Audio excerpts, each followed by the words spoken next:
Сәуле Досжан, үлкен үйдегі үрей. Роман. Қарқаралының ортасында қараша тамдардан салтанатты өзгеше қос қабатты, сырттың ағаш шарбақтармен әсемдеп қоршаған үйдің қақпасы құпиялау дыбыспен қағылды. Түнгі тыныштықта анық естілген дыбысты үй ішіндегілер үрейісіп қалды. Бөлменің оң жағында болыскей кереует жатқан жігіт ағасы басын көтеріп, "Ол кім болды екен екі кештің арасында?" деді наразылау дауыспен. "Мен барып көріп келейін", деді қасында отырған сылаңдаған ақбауыр балықтай келіншек. Төсегінің сытылып түсіп сыртқы есікке беттеді. Қорқыныш па, есікке ұмтылғанда асығыстан ба, жүрегі тарсылдап, мәсінің өкшесі өкшесіне тимей қақпаға жақындады. Сол түні ай тастай қараңғы еді. Келіншек қақпаның ашықтау тесігінен сыртқа қанша сығаласа да ештеңе көрінбеді. Әлден уақытта барып бәсеңдеу еркек даусы естілді. "Исәнімісіз, Хадиша", деп татаршалады еркек үні. Әйелді үйінен шыққаннан біліп тұрса керек. Еркектің таныс үнінен әйелдің төбе құйқасы шымырлап, бас айналып кетті. "Ой" деген жылдам ғой. "Ойбай, мына пәле қайдан сап ете түсті? Өлген жерім осы шығар, қақпаны ашсам ба ашпасам ба" деп жанталасты ішінен. Еркек те жылдам екен, еркінсіп. "Хадиша, мен ерін Арслан болам, қақпаны ашын", деп өктемдеу үнмен өз босағасына келіп тұрғанын сездіріп. Қарсыласарға амалы жоқ әйел қақпаның ауыр ілгегін көтерді. Арт жақтан денелі ер адам еркін адымдап кіріп келді. Жалғыз екен. Қол беріп амандасқан да жоқ, еш нәрсе деген де жоқ. Әйелді мысымен баса қақпадан аттады. Есі кетіп тұрған әйелге қарамады да, алшандай басып үйге беттеді. Сол жүрісімен өз отанына келгенін сездірді. Оның алып басқан әр қадамы әйелдің жүрегін жаншып кетіп бара жатты. Әйел жан-жағына қарайлап алып, қақпаны қайта жапты да, ілбиіп еркектің соңына ілесті.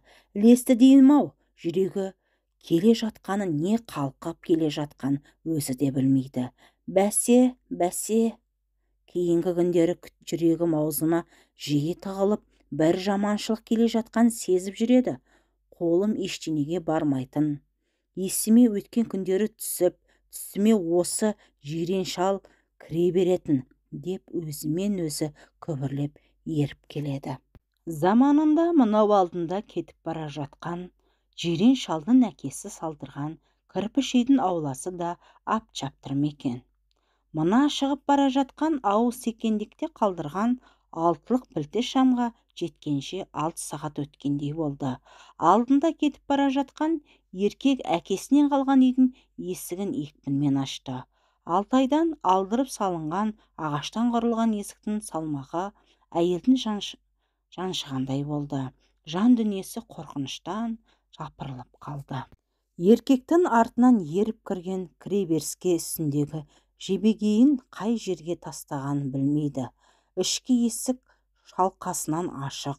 Еркек қалай тез көпісін шешкенін қайдам жағадайымен 4 бөлменің ортасында тұр. Әйел ләтта орамалын шетін тістеп тұрып, жүрегі аузына тығылып. "Төрем, бұл кісі Арслан ғой", деді күйеуіне, үні іріп шығып. Одан ары жирен шалдың тегіне өзіне қатысты анықтауыш қоса алмады. Оған жүрегі дауаламады. Болыскей төсекте жатқан күйеуі Арслан ғой деген сөзді ести сала дереу басын көтеріп қарады да атып тұрды. Төсек сынардай сықырлады. Ұзын дәлізден жүгіріп келе жатқан ұл баланың бой жетіп қалған әпкесі түпке қарай сүйреді. Үйге бір сұмдықтың енгенін балалардың да жүрегі сезгендей. Төсекте тұрған еркек не істерін білмегендей алақтап әйеліне қарады. Арслан әлі үйдің ортасында тұр. Әйел өте кінәлі де мұңды дауыспен: "Отырыңыздаршы", деді де орыс тұрмысындағыдай жасалған ортадағы дөңгелек үстелге енгізіп қойған орындықтың біреуін шығарды. өзі барып бөлменің шетінде тұрған ағаш сәкке жайғасты. Сол-ақ екен, күйеуі де келіп жанына отырды. Екі кештің арасында келген қонақ Арслан жан-жағына сағынышпен қарап, қолын беліне тіреп, талтайтып тұрды да, біраздан соң барып, әйел ұсынған орындыққа аяғын айқастырып отыра кетті. Үшеуінде де үн жоқ. Үшеуінің ойы үш жақта. Әйел мен күйеуі қорқыныштан өліп барады. Арслан сағынышпен шаңырақтың әрбір бұрышында, еденнің әрбір тесігіне қарайды. Ол үшін мына міскін жоқ сияқты. Олар сөйлемесе де, қабырғалар тіл қатып, әкесінен қалған дүние мүлік сайрап тұрғандай. Бір замандағы әкесінің жұрт таңдандырылған үлкен кітапханасын, кітаптарындағы ғұламалар төрде тізіліп тұрғандай. Әкесінің маңдай терімен салдырған үйі есіне танып, зар жылап тұрып амандасқандай. Жан дүниесі езіліп өткен есіне түсті. Бұл үй құпия сырдың қоймасы. Бодандықтың қыл бұрауы тасталып, байтақ жерді өзгелерден бұрын басып алуды ойластырды. Жанталаса ұмтылды. Алдымен ібір-сібір жақтан айналып өтіп, терістікте жатқан Түмен, Қорған, Омбы қалаларын шыққан қайыс белдікті, шытықты мылтық асынған қазақ солдаттары Ертіс, Есіл өзендерін жоғары өрлеп лек-легімен келіп жатты. Қос өзеннің сағасына ірі бекіністер салды. Сайын далада малын бағып, кейбір ауылдарда егін салып, жайбырақат өмір кешкен кен қолтық қазақтарды сусыз шөлейт кеңістікке ит қосып қуды. Көнбегені тұтқынға алып, ит жеккенге айдады. Бара-бара орыстар орталық Сарыарқа жеріне деңгей етіп түпкірледі. Бодандықтың қыл бұрауы тасталып, байтақ жерді өзгелерден бұрын басып алуды ойластырды. Жанталаса ұмтылды. Алдымен ібір-сібір жақтан айналып өтіп, терістікте жатқан Түмен, Қорған, Омбы қалаларын шыққан қайыс белдікті, шытықты мылтық асынған қазақ солдаттары Ертіс, Есіл өзендерін жоғары өрлеп лек-легімен келіп жатты. Қос өзеннің сағасына ірі бекіністер салды. Сайын далада малын бағып, кейбір ауылдарда егін салып, жайбырақат өмір кешкен кен қолтық қазақтарды сусыз шөлейт кеңістікке ит қосып қуды. Көнбегені тұтқынға алып, ит жеккенге айдады.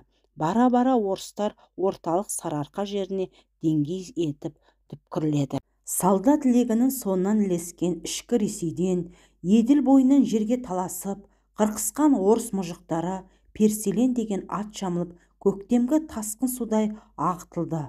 Ақ патшасы жаңа қонысқа көш түзеген переселендерге ең тәуір құнарлы жерге деген айрықша белгісі бар рұқсат қағазды құлаш-құлаш тегін үлестірді. Әр переселенге соқ-сайманға кіре пұлға деп арнайы жәрдемақы да төлеп отырды. Сол переселендердің соңынан Еділ бойынан Қазаннан сауда жасап үйренген татар бақалшы саудагерлері ілесіп келді.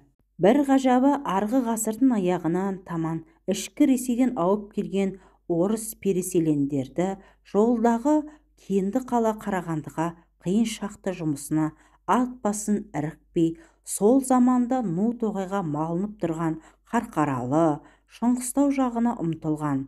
Тоғайы кездей сарқыраған ағынды өзен бойына басып келіп, қоныс тепкен орыс переселені жылдам ес жиды. Ең байлыққа гүп ете түсті. Мәйегіне майы тамған құт өлкеге табан іліктірген қара таяқтары жылдан байып шыға келді. Тіпті бірер жылда көше алмай қалған. Әбден байып, қаржылы болып алған әлгі мұжықтар ішкі Ресейге тамыр танысына хат жазып, көшіп келіңдер, батпан құйрық мұнда екен деп алыстағы ағайындарын шақырып әлек. Көп уақыт өтпей-ақ қазақтың ең шұрайлы, қонысқа ыңғайлы жерін бәрін орыс переселені иеленіп үлгерді. Бірін-бірі мырза, князь деп көтермелеп сөйлеуге дағдыланды. Ерте байып, жылдам көтеріліп, Қарқаралы жеріне қыштан сарай салғызған орыс байларынан дүлдей ұрпақ өсіп жетілді. Жаңа переселен өкілдері баяғы қызыл төңкеріске қырғидай тиген ақтың генералы Корнилов осы Қарқаралының түлегі болатын. Ұлы Отан соғысында немістермен жан аямай шайқасып, ақырында тұтқынға түсіп, мұздай судың астында азаппен жан тәсілім еткен генерал Қарбышев осы Қарқаралыда туып өскен. Қарбышев, Корниловтар дүниеге келіп есейген, солардың ізі түсіп, үні сіңген сарықыш үйлер әлі күнге дейін Қарқаралы қаласының желкесінде шеті мүжілмей көркем қалыбында тұр. Сол заманда тентіректеп келіп, жұмақтай жердің төріне жайғасып байып шыға келген орыс шаруасы құлаққа айналып, қызыл қыштан үй сала бастайды. Берісі омбы, арысы түменнен алдырған қызыл қышты қалап жатып, осы өлкеге тамырымды тереңге жіберем, тұқымымды ем болмағанда 1000 жылға мекендетем деп орыс алпауытты тәуекел еткен сияқты. Орыс переселендеріне ілесіп, қазақтың су тегін мал терісін, жүн жырқасын жинап, сауда жасауға бақалшы татар малайлары да жеткен. Ауыл-ауылдар аралап, сықырлаған көне арбалары ырғалып, қазақтың іргесіне кеп, тері, жүн, түбіт кімде бар? Айна тарақ менде бар деп өлеңдетіп, шіреніп тұрады екен.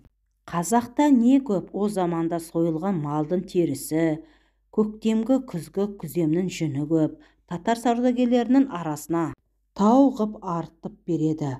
Мал терісі мен жүніне бақалшы немесе қазаққа бірер кілә қант, жезден соққан жүзік, ине, түйреуіш, айна тарақ опадалап ұсынады. Жылтыраған жезді көрген қазақ малшысы алтын ғой мынау, күнге жалт-жұлт етіп көзі арбайды, бәтшағар деп таңданады. Тау ғып үйілген мал терісіне бірер түйреуіш айна тарақ алғанына мәз. Сол бақалшы саудагерлердің бірі Қарқаралы өңіріне ақшамен самауырын қайнатқан деген атақпен қалған Ахметов деген татар еді. Переселеннің соңынан жалғыз жалпа келген татар 5-10 жылда салдыраған арбасын малайға айдатып, қара басы пәуескемен жүретін көпеске айналып шыға келді. Пәуескеден түскенін айтсайшы, кеудесіне күміс түймелі жилет, ақ көйлегінің жағасы қайқайған, аяғында сақтаяқ сықырлауық етік, қолында алтын сапты астаяқ, басында қара жасыл масаты қалпақ, еңіретіп қойған жирен мұртын әлсін-әлсін ширатып қойып, әй қазақлар, 5 кілән қант пен 3 кілән сабынға құнан өгіз, берсен міне, бермесен өз жеріне деп қарап тұрғаны. Бара-бара шіреніп, пәуескеден түспеуге айналды. Ортасында жақсы жақбайы бар, жалғабай тонды қазақтар жіп-жапар болады. Түстен сыбағаңыз әзір деп қолтықтап түсіреді. Ахметов сықырлауық етігімен қазандай басып бара жатып, қазақлар, мені бұдан былай мырза деп атаңдар дейді. Қазақ қашанда ләббәй ғой, мырзеке, малжанның амандығын сұрасып, қона жатып кетіңіз. Сіз түсіп шыққан үйдің көршілері тұз жаласын қызғаныштан деп даурықсады. Қона жатуға уақытым жоқ, түстенем де шығам. Ал шын тамыр болған кезде Қарқаралыдан Қарағайдан қидырып үй салып жатырмын. Соның көрімдігіне үйір жылқыдан байла деп кісімсейді татар бақалшы. Пейлі жомарт Қазекем онымен достасуға ұмтылады. Есімі Қарқаралы дуанына жайылған Ахметов көпестің тамыры, ауыз жаласқан досы деген сөздің өзі өміріне азық емес пе? Қыр қазақтарына қыр көрсетуге жетіп артылмас па? Сол заманда Ахметов көпес қазақтың жүн жырқасын жинап, берісі Қазан, арысы Европа арттырып, араға делдал ұстап, сұмдық байиды. Байыған сонша өзі семіздіктен пәуескеден түсе алмай қалады. Ол жайында ақшамен самауыр қайнатқан деген аңыз осы тұста тарайды. Қарқаралының бас көшесіне Қажы ата салдырған мешіттің қарсы бетінен дөнестің үстіне баласына мұраға қалатындай етіп, Қарағайдан қиған 8 бөлмелі, қос қабатты, астында жертөлесі бар жасыл шатырлы үй салдырады. Оның ұстасын Қазанын алдырады. Әлгі ұстаның тілі тас жаратын. Талай бай-батшаға, ханзадаға ағаштан қиып салған үйім үрім бұтағына жетеді. Жер теңселсе теңселмейтін ібір сібірдің боранына сыр бермейтін үйімнің салтанатты ерекше болады. Ағашын жалғыз жаңқаулықтан танимын, ағашынан үйдің өмірінің болжаймын деп мақтанатын қазақтарға. Уақыт өте жасыл мақпалдай түрленген, қарқаралының төріне көрген, көзді қызықтыратын ағаш үй орнайды. Өткен-кеткен жұрт ағаш бөрененің шайыр иісіне елтиді, бір-бірімен қиылысып түскен жігіне тамсанады. Ұста кепкен бөренені бір-біріне қиыстырғанда екі араға жапсырына жылқы қылын салады екен. Бірер тәулік өте әлгі қылды тартып көргенде қыл үзілсе қуыс қалмағаны, үзілмей қыл шыға келсе қуыс қалғаны, бөренені қайра көтеріп қиыстырар, жапсырынын жонып қайта отырғызады. Сонда барып тартқан қыл үзіліп шығады. Қолы алтын, шебердің аты Айтуар еді. Салған үйінің ақы пұлын алған шебер еліне қайтты. Алғашында Айтуар салған үй аталып жүрді де, заман өте ұстаның аты мүлдем ұмытылды. Төбе басына жел өтінде жұмыртқадай үй қалды. Қазақтар ол үйді Ахметовтің үйі деп атай бастады. Көпестің аты Калимолла еді. Семіздікті қой көтерер деген сөз бар. Баяғы осы елге сықырлауық жайдақ арбаға жауыр ат жегіп келген татар бақалшы келе-келе семіздіктен пәуескеден түсе алмай қалды. Ел шетіне қоңыраулы қос ат жеккен, желде ескен пәуеске көрінсе болды, жұрт қарбаласқа түсетін. Бірі шапаны иығына жүгіреліп, көпестің алдына шығып: «Мырзеке, біздің үйге түсе қалыңыз, қымыз сапарулы, қазан асулы» деп бәйек болатын. Енді біреулер қаптап қойған жүнін терісін саудагерге көрсетуге құлшынатын. Қос алақанын ысқылап: «Береке басын бұра көр, қыстайғы жаздайғы бейнетіме сөлбекей тисе шалабайып шығар келер едім» деп дәмеленеді. Олар есін жиғанша көпесін жәмшігі кеңірдегін созып: «Кім бар-ау?» деп даусын соза айқайлайтын. Осылай жылдар өтіп жатты. Ахметовтың әулеті де сәулеті де етіп, оның жиған әрбір дүниесін жырдай айтып, қыр қазақтары жүрді. Көпестің 6 қыз жалғыз ұл болды. Өзі түгіл 5 биенің сабағындай сары елде, балалары да қазақшаға суда екен. Көздері аспан көк, жирен шаштары тобығына түскен, қыздарын орыс пен татар елінің бай банаптары арнайы келіп құда түсіп алып кетіп жүрді. 6 апасының соңынан ерген жалғыз тұяқ ізбасардың аты Арслан болатын. Ұйықтаса ағаш үйдің ортасына құрылған зипка бесікте тербеліп, оянса әпкелерінің қолынан түспей өсіп келе жатқан сәби көпестің өмірінің бар мағынасы көңілінің қызық тойы еді.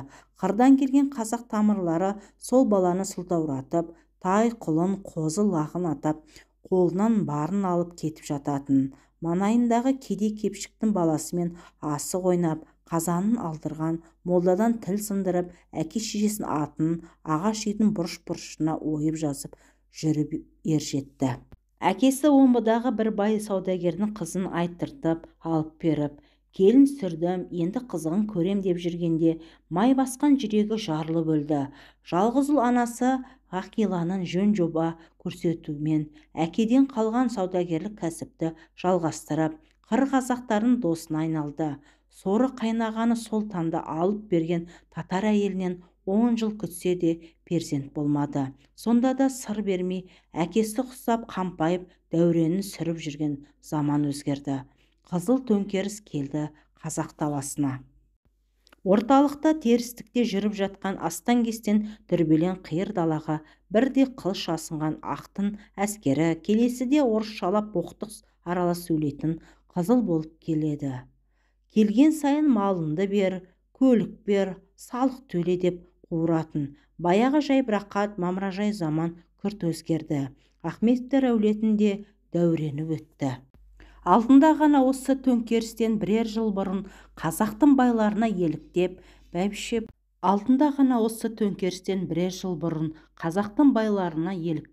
бәйбіше бала таппады, ұрпақсыз өтетін болдым, тоқал алам деп алармандарын жіберіп, Мүсілім деген шаруаның ел аралап жүргенде көріп қалған жас қызын аттастырды. Бойжеткені аты Хадиша еді. аттастырған жері бар екен. Ахметтің жалғызының көзі түсті деген естіп, Мүсілімнің ағайындары: «Мүсеке, басыңызға бақ қонғалы тұр. Хадишажан бай татардың жиып кеткен дүниесіне күмп етеді. Барар бір ұл туып берсе, сол дүние сіздікі деңіз. Бәсебектің баласымен батаны бұзып өткізгелі қалын қайтарыңыз, оны көпестен ұлақ төлейді», деп ағайын өзі жуас Мүсілімді асықша иірді. Ол болса күндіз күлкісі, түнде ұйқысы бұзылып, бата бұзуға құдайдан қорқып, бесінен аттастырған Бәсебектің ұлын аяп, Арсыланның жіберген айтысына жауапты кешіктірді. Қадиша болса анасын айтуымен жеңешесін естігеннен-ақ есі кетті.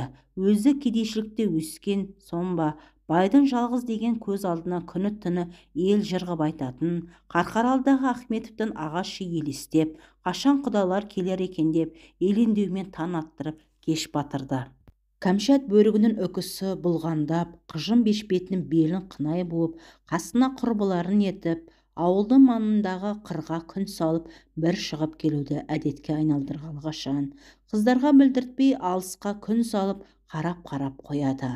Қыбыр еткен жан көрінбейді ерегіскенде. Сөйтіп әкесі екеуі екідай болып жүргенде Ахметовтың баласының айтшысы жетті алқынып.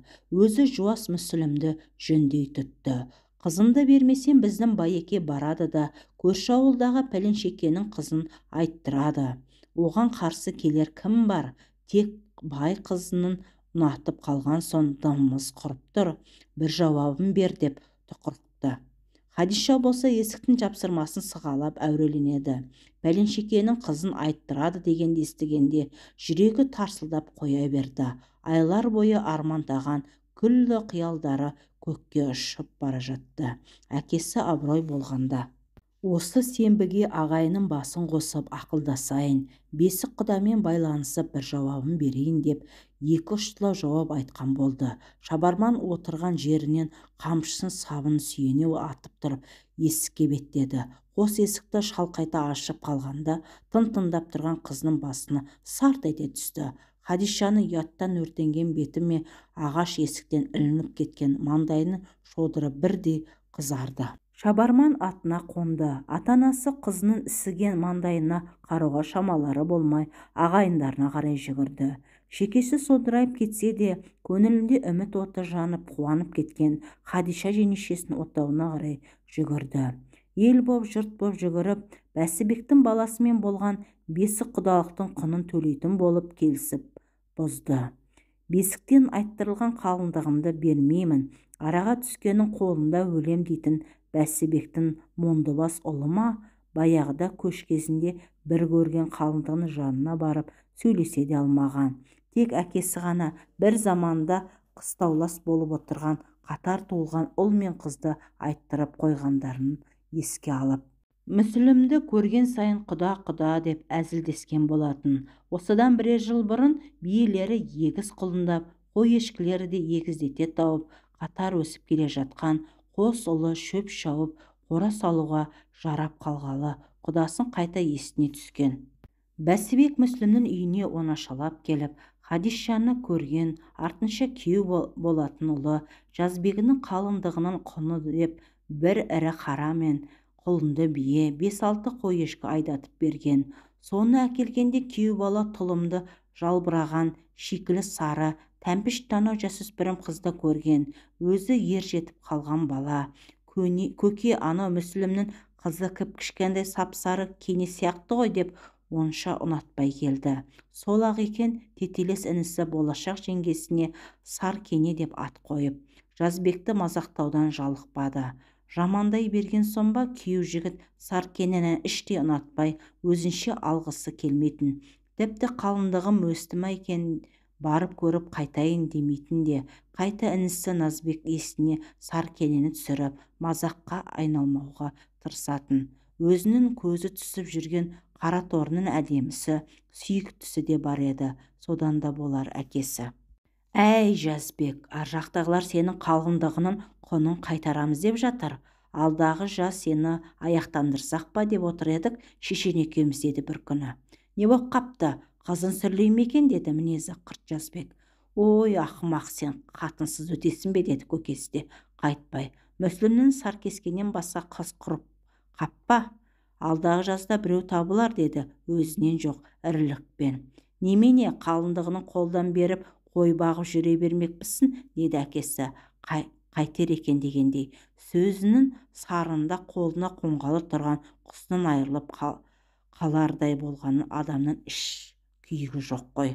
Оның себебі де бар. Алдында Мүслімнің ағайындары алғандарын өсім қайтарады, атшапан айыбын қоса төлейді деп бата бұзған кінәлардың таудай екен сездірген. Ұлының Мүслімнің қызын Саркене деп ұнатпайтын қарап жүрмей, оны ауылдағы бір қызда көңілі бар екенінде шешесін естіген. Содан болар бата бұзушылардың жағасынан алып, одан қалса ағайыннан жиып, аттандап қарсы шықпаған. Әй, шынымен Мүслімнің қызынан күдерінді үздім бе, деп жымиды көкесі. Я, Саркенесін бермесе бермесін, өзімнің қара торғайым бар, соны алып берсеңіз, деп бір сырдың шетін шығарды. Әзілге айналдырып, әншейінде түнеріп жүретін ұлы. Содан соң-ақ Бәсібек Мүслімге келісімін беріп, қалының өсімін қайтаруын сұрады. Екі әкенің бесік құдалығы ши шықпай, ауылды дүрліктірмей үнсіз ғана бұзылды. Ойын он бөлінге істің осынша тыныш шешілгеніне әзірге Мүслім риза болды. Бәрін артығымен қайтарып алған Бәсібектің де іштей өз есебі өзінде болатын. Бесік құданың уағдаласы бұзылып, қызына бай татардың жалғыз құдаласқан-ақ Хадишасының шешесі Зерліхан жасауға кірісті. Күні бойғы шаруадан қолы босаса болды. Зеңгір мәшинесін зыңғырлатып, құлағын бұрап, көрпе тыс, жастық тыс тігіп жатқана. Қат-қат көрпе төсек, парпар көйлек көншек тігілді. Әкесі Мүслім қызын жасауына тойдың керек жаралығын деп қоянды жәрмеңкесіне сабылды ала жаздай. Өзінікі өзіне аясын ба, жасауын жақсылап жаса деп қояды. Онсыз да домаланып, зыр-зыр қағып жүрген бәйбішесіне. Дауысының ар жағында арсланын айдатқан үйір-үйір жылқысы мен әкеліп тастаған тау-тау матасы, алтын күмісінің буы бар қыз әкесі. Қарқаралының шыбынсыз жазында егінді бұлақтың жайлауын жырға бөлеп, ауылдан ауылға, ауыздан ауызға әңгіме болып тарап, Хадиша қыз Ахметовтің жалғыз Арсланға тоқалдыққа ұзатылды. Әкесінің үйінен ауыл-аймаққа қыз ұзатудың ырымын жасап, жеңешелерімен сыңсу айтысып, жар-жарын тыңдап, Хадиша қыз жолға шықты. Ауыл малынан көші-қонда бұрындары бір аға жеңгесімен қыдырғаны болмаса, Хадишаның алыс жолға жүргені осы еді. Күйменің терезесі етіп қалдырған тесігінен аймақты тамашалап келеді. Жанында отырған жеңешесі әлдебір әңгімелерді айтқан болады. Оны тыңдап жатқан Хадиша жоқ. Есіл-дерті бай татардың баласын салып берген 3 қабатты үйіне жету, сол дүниеге иелік ету. Өзін солқылдатып алып келген мақпалды күймеден түспекке аяғы жерге тигенде, тұңғыш рет алыс жол жүргеннен бе басы солқылдап ауырып тұрды. Қолтығынан ұстаған қос жеңгесін демеуімен аяғын әптер-тәптер басып, арманы болған ендігі құтты қонысына келе жатты. Жалпақ тас төселген жалғыз аяқ жолға түскенде, алдарында үлкен ағаш қақпалы есік шалқайып ашық тұр еді. Арғы жағында жұрт тамсанып жүрген Арсланның әкесі салдырған үлкен үйді көрді. Өмірінде егінді бұлақтың жайлауы мен әкесінің қыстауын асып ештеңе көрмеген бойжеткенге мұнау үй зәулім сарайдай болып көрінді. Ағаш қақпаға жақындағаннан сөкеле жеңешесі есіктен он аяғымен атта деп сұңқылдай бастады. Хадиша қақпадан да, үйдің есігінен де қайтсем де он аяқтың алдымен салам деп ойлаумен қалай жібек шымылдықтың ішінен шыққанын байқамай қалды. Тып-тыныш үлкен бөлмеде ешкім жоқ. Ауылда келін түссе жас қыздар шымылдықтың ішінен топырлап шықпаушы еді. Бозбалалар келіп әр нәрсені сылтау етіп, қыздарға тиісіп, у-шу болып, үлкен кісілер бір-бірінен көрімдік сұрап, мәре-сәре болып жататын. Мұнда бір құлаққа ұрған танадай тыныштық. Тоқалдыққа алған соң осылай бола ма екен, үлкен қатыны қайда жүр екен деп ойлап қойды. Жалғыз өзі біраз отырған соң іші пысып, әрі қызығушылығы женіп, шымылдықтың арасынан үйдің ішіне сығалап қарады. Айнала киім салғышты жұмсақ қызыл барқытпен қаптаған орындықтары көзі түсті. Мұндай заттарды да алғаш көруі, тек жеңешесінің әңгімелеріне естейтұғын. Қызыл ала кілемдер мен текеметтер, орыстың айқыш өрнегімен кестеленген төсек жапқыштар, терезе перделер көз тартады. Шымылдықта шымқай қызыл екен, ұстап көрді. Асыл жібек алақандай сусыды. Мамық кілеммен басып келе жатқан аяқты сезді де отыра қалды. Алдымен ер адамның былғары аяқ киімінің ұшы көрінді. Хадишаның жүрегі атқақтап аузына тығылды. Шымылдықтың жібегін бір қолымен көтеріп, ірі денелі, орысша киім киген жирен мұртты еркек кіріп келді. Хадиша атып тұрып иіле қалды. Көзін көтеруге жүрексініп, бәтес көйлегінің етегін төмен тартқылап, аяғын жаба берді. Күйеуі келген сезіп дірілдеп кетті. Алғаш күйеу көрсетер, қол ұстасар деген салт жоралғылар болатын шығар деп жеңгелері желігіп жүр еді. Күйеуі ол жағынан ырық бермеді ме, жоқ сөкеле қақылдап есік алдына алып қалды ма? Бұл кісі тек әкесінің үйіне келген кезінде бір-ақ жолы екеуін бір-біріне көрсеткен. Ұялып жөндеп болашақ күйеуінің жүзіне қарай да алмады. Есінде қалғаны дәу сары орыс сияқты екен деп ойлағаны. Арслан қоянның көжегіндей дірілдеп тұрған қыздың қолынан ұстап бауырына тартты. Елден келген Хадишаға қаланың тірлігі таңғажайып болып көрінетін. Бәрін есіктің алдында тұрып қақпадан асырып көз тастап бақылайтын. Қажы ата мешіті мен екі ортада ары-бері жүріп жүрген адамдарға алыстан қарап тұрады. Үлкен үйдің алдындағы шағын үйде Арсланның қызметшілері, құл-құлтандары тұрады екен. Саудагердің бәйбішесі Нұрия соларды жұмсап, тапсырмалар беріп, ала-таңнан ел орынға отырғанша тыным таппайды. Бала көтермеген соң толыса бастаған татар әйел Қарқаралының қазақ қатындарына ұқсап кеткен. Киген киімі де ауылдың бәйбішелерінікіндей, басында кимешек, кен мол пішілген бәтес көйлектің сыртынан пұлыш жеңсіз киеді. Жүзі сондай жылы, осындай мейірімді әйелдің бала сүймеуі білетіндердің жүрегі ауыратын. Қызметшілеріне де жайлы, өздерінің ауысқан ас-ауқат, мата-сата, айна-тарақ дегенді таратып жүреді. Ешкімге тіл-піл, ешкімді шатастырмайды. Байындай ешбір қызметшісін айдап салмайтын. Байы тоқал алады екен дегенді алғаш естігенде таңға көз ілмеді. Әкелері атастырып қосқанымен ерін қатты жақсы көретін. Ол да оншақты жыл тұрып, аузын былғап сөз айтып, қабағын түйіп қараған емес. Төркіннен алыста бір сол үшін жүргендей, Нұрия 2-3 жылда бір төркіндетіп, татарына барып қайтады. Олар бұған қазақ қатын деп күліп отырады. Қазақтың ортасында хандай болып жүрген күйеуін тілеуін тілеп, 5 уақыт намазын үзбей, жаратқанын бір перзент тілеп жүреді. Бір кінәсі бала көтермегендігі, алғашқы жылдары құда бірә деп жүрді. Кейіннен үміт азая келе, бақсы-палшы жағалады болмады. Қанша қимаса да күйеуінің ерте ме кеш пе екінші әйел алатын іші сезетін. Күндердің күнінде төсекте жатқанда Арсланны құшағына қысып жатып сырын ашты. Өзім жалғыз едім, тұқым жалғасын, тоқал алмақпын. Алыстан іздемей-ақ өзіміз үйреніскен қазақтардан алайын деп ойладым. Сені қанша жақсы көрсем де солай болды. Сен ренжіме деді. Нұрия ақылды әйел ғой. Мырзам, сіздің тұқымның өскені, менің де өскенім. Сіз аман болыңыз. Мен өлергенше қызметіндемін деп жылап жіберді. Әйелінің мына данышпандығы мақтамен бауыздағандай болды. Одан да аузына келгенін айтып, тілдеп, үйдегіні қиратып, мінез көрсеткені жақсы еді-ау.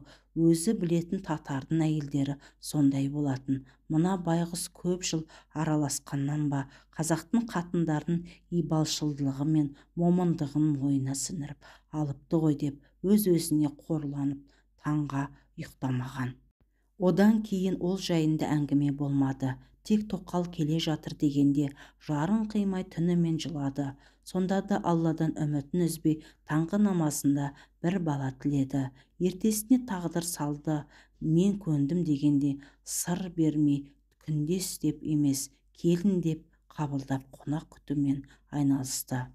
Күндес емес, жалғыз ұлын үйлендіретіндей білек сыбанып кірісті.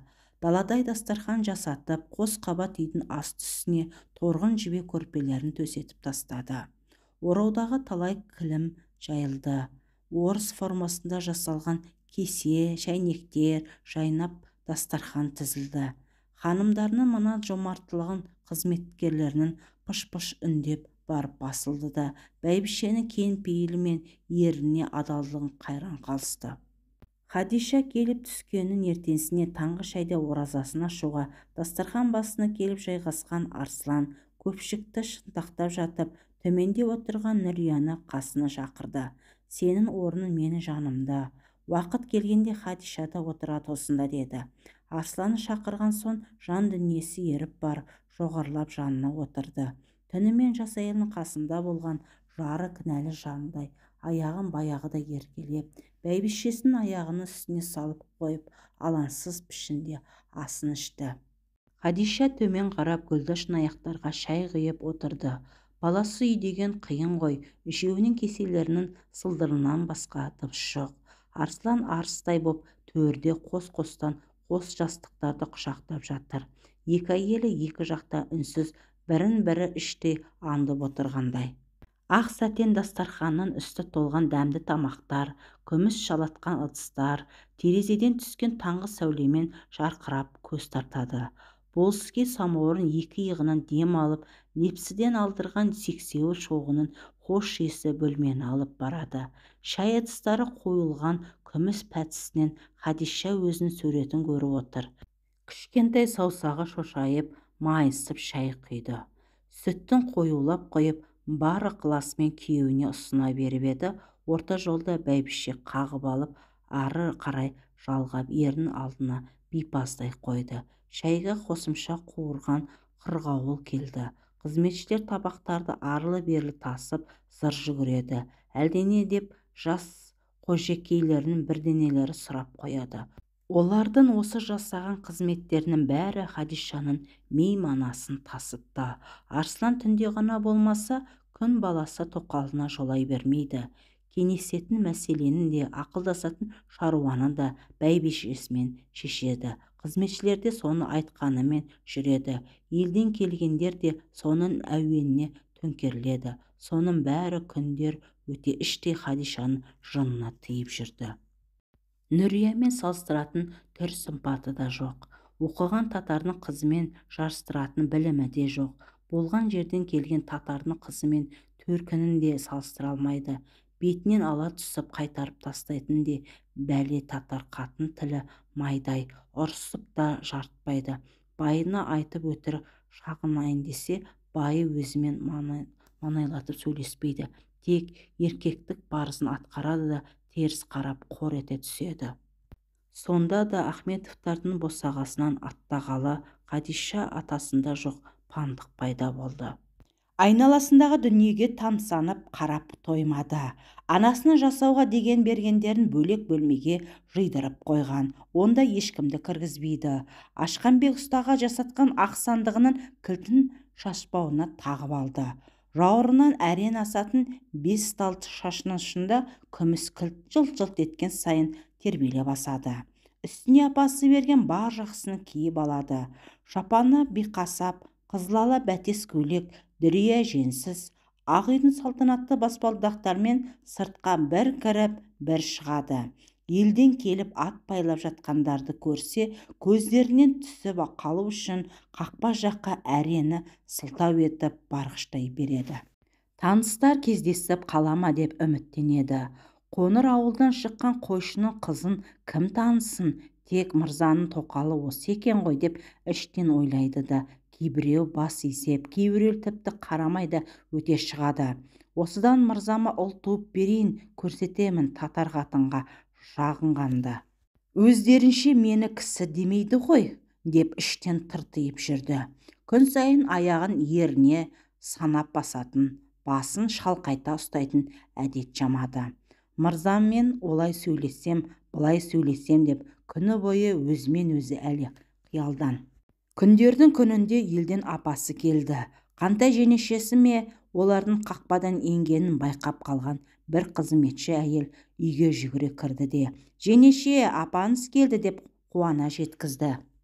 Өзі иіліп тұр екен. Татар қатынға қызмет еткенде Хадиша ішінен не пәле ойлап жүрсе де, шындығында жас әрі бала емес пе? Хабаршының соңынан жүгіріп ала жөнелді де, сыртқы есікке жақындағанда әлгінің қажекесі екен есіне түсіп кетті. Артынан қалмай құлдырылдап келе жатқанға бұрылып, апасы мен жеңешесіне жақындағанда оларға естірте, «Шәлияға шай қамдап, қонақтарды күтуге кірісіңдер» деп бұйрық берді. Хадишаның дауысы сенімсіздеу шықса да, құл артына бұрылып, қазандық үйлерге қарай жүгіре жөнелді. Құлдың құлдырағандығын көргенде Хадишаның бақыттан басы қан жүгірді. Өзі «Апа, жеңеше» деп сағынышты дауыспен кейуанамен ілесіп келе жатқан келіншекті қапсыра құшақтады. Апасы байғұста сағыныштан жылап жіберді. Жеңешесі көтеріп келе жатқан қоржын қошалағын жерге қоя салып, арбиған қолдарын қанатша жайып, қайынсіңлісінің бас салды. Дастархан басында анасы Зерліхан сабыр сақтап, бәйбішелік танытып отырды. Ал Қантай жеңешесі жан-жағына тамсана қарап, терезенің шілтерін, төсек жапқыштардың матасын ұстап көріп, кілемдердің түгін сипап, таңданып жүрді де қойды. Енесі келіне отыр деп айта алмады. Жыр жүгірген қызметшілерді көріп жеңгесі, «Бойжеткен, сен тіпті ештеңе істемейсің бе? Кір қонында жуа ма?» деп сұрады. «Ой, жеңеше-ай, кір қонды болатын бұл қойлау емес қой. Біз өте таза тұрамыз. Төсек орынды ауыстырып салып, киімді жуып береді. Шоқпен қыздырған темірмен киімдердің қыртыстарын жасап, әдемілеп қояды. Біз жуынып, ауыстырып киімдерімізді бұрынғысында жууға береміз. Кірлемейді де. Сыртта монша деген бар, соған жуынамыз» деп мақтанды Хадиша. «Күні бойы ештеңе істемей ішің пыспай ма?» деп аузын сылп еткізді шешесі. Өзі байғұс үйдің қора-қопсының тірлігінен ала таңнан қара кешке сүргісіп жығылатын. Қантайдың күні сиыр сауып, құрт май алып, келі түйіп, кір жуып, қора тазалаумен өтеді. Қарқаралының жайлауынан келген екі әйелге қаланың, татар бойының тірлігі таң болды. Кетерде жеңешесі Хадишадан, «Бойжеткен, сені ұзатқалы да екі маусым ауысып қапты, бірдеңе жоқ па?» деп бүйірінен түртіп әзілдеді де, сол бірдеңенің хабаршысы қалай болатын сыбырлап түсіндірді. Хадиша да сыбырлап өз бойындағы өзгерістерді жеңешесіне айтты. Анасы аулақта жерде ішек-қарын тазалаған әйелдердің тірлігіне қарап тұрған. Жеңге мен қайынсілінің сыбырласқаннан Хадишаны сол бірдеңені көтергені әккі. Жеңге сезе қойды. Әулетті күткен қуаныштан жүрегі жарыла қуанды да, «Әй, бойжеткен, сен енді жиреншалды тырт еткізбейсің, үндеме, сүйіншін өзім алам», байын айтып, ана татар қатын ертең шоланға шығады. «Апа, бүгін тағы бір қонатын болдық» деп дауыстап енесіне қарай маймандап басып бара жатты. Хадиша жеңгесінің неменеге жиреншалды сүйінші сұрайтынын айтқызбай ұғып, ішінен, «Әп бәлем, татар қатын, енді сен маған қызмет етесің» дегенді алдымен ойлады. Қантай жеңгесі екеуі жиреншал деп жүрген Арслан сол жылы 40-қа енді шыққан болатын.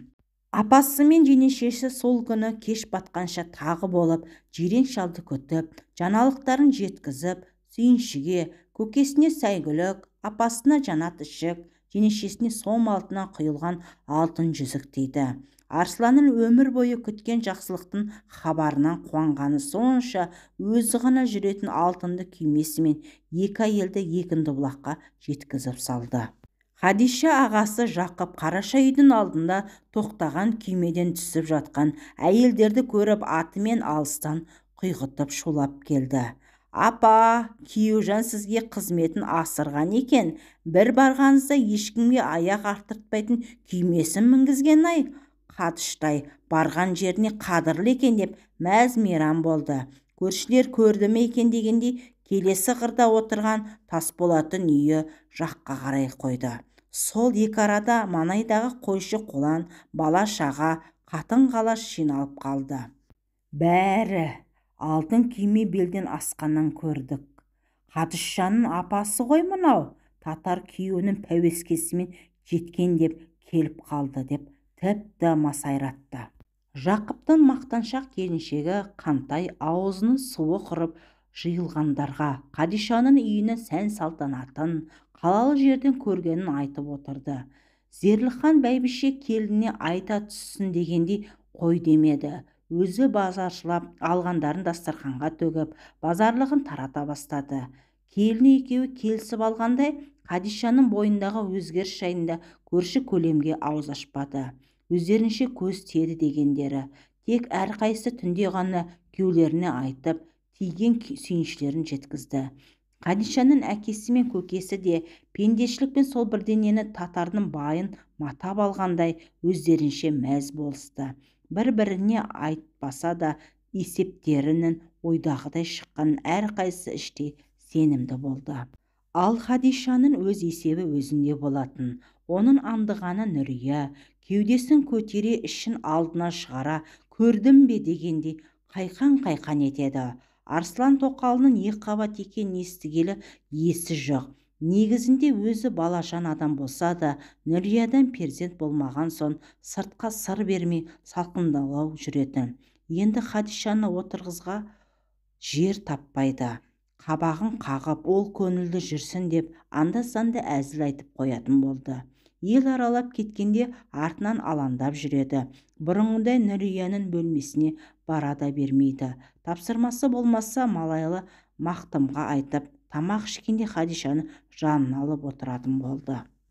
Нүрия болса дастархан басында ері мен Тоқалдың жанында отырғанымен өзін артықтау сезінетіндей. Өзіне ешкім айтпаса да мырзасының қарым-қатынасынан Тоқалдың аяғы ауырлағанын білді. Өзінен 20 жас кіші Тоқалды зекімдей түртпектемейді. Сонда да сол баласындай бәле сұп-суық болып жүргені, жап-жас болып күндескені қайдан біледі екен деп ойлайтын.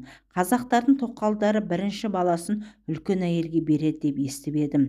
Қадиша ханым босанса, баласын мен бағармын, ортамызда өсер деп іштей үміттеніп те жүретін. Сөйтіп жүргенде Қадишаның толғағы басталды.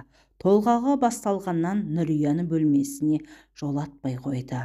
Қызметші әйелдер босандырып, кіндігін кесті. Нүрия өз бөлмесіне кедергі болмайын деп, менен сүйінші сұрар, мырза келгенде қуанышты хабарды алдымен мен айтармын деп дәмеленіп, аман есен туса екен деп тілеуін тілеп жатқан. Кеш батқанша ешкім есігін ашпады. Қызметшілер де тым-тырыс. Қадишаны ұл тапқаны бұл байғұсқа ешкім айтпады да. Біреуінің күйеуі атқа міне ел аралап жүрген көпестен сүйінші сұрауға қашапты. Кеш батта үйдің маңы абыр-сабыр болғанда барып, Нүрия сыртқа шықты. Біреулер атын байлап, арслан шапанын желбіреп, асыға басып үйге қарай келе жатыр екен. Алдынан шығып иіліп тұрған бұған қараған да жоқ. Ішке өтіп кетті. Артынан ерген шабармандары мұны қағып кете сақтады. Әшейінде кәжекей деп зыр жүгіретіне қалай тез өзгерін байқап, Тоқалды туғанын, ұл тапқанын, мырзаның өзіне суығанын іштей сезді Нүрия. Қадишаның бөлмесіне жақындап еді, Шәлиға қарсы кездесіп қалып, «Әжекей-ау, сүйінші, Қадиша ханым ұл тапты ғой», деді әдетінше ақ көңілмен. Құл қатынның адалдығына риза болған бәйбіше сұқ саусағындағы алтын сақинасын қызметшісінің алақанына салды. Ішінен маған да жұғысты болсын деп бата жасады. Бәйбішенің осынша жомарттылығынан есі шыққан Шәлиға жығылып сүрініп сыртқа жөнелді. Түбінен тұрып мырзаны Қадишаның бөлмесінен шыққанын күтті. Көзінен от шашырап, жүзі алабұрт Арслан шықты. Бір кезде Нүрия иіліп, «Қуаныштымын мырзам, баламыз ғұмырлы болсын», деді. Арслан мұның қолын қос қолымен қысып, «Нүрия, Құдай тілекті берді, деді де сыртқа беттеді. Күйеуінің ақ жарыла қуанып тұрғанын күш алып Нұрия ішке ұмтылды. Сол-ақ екен іште тұрған қызметші әйел. Хадиша ханым ешкімді кіргізбе деген демесі бар ма? Мен бөтен емеспін ғой, деді де анасымын ғой, деді. Нұрия даусы құмығып.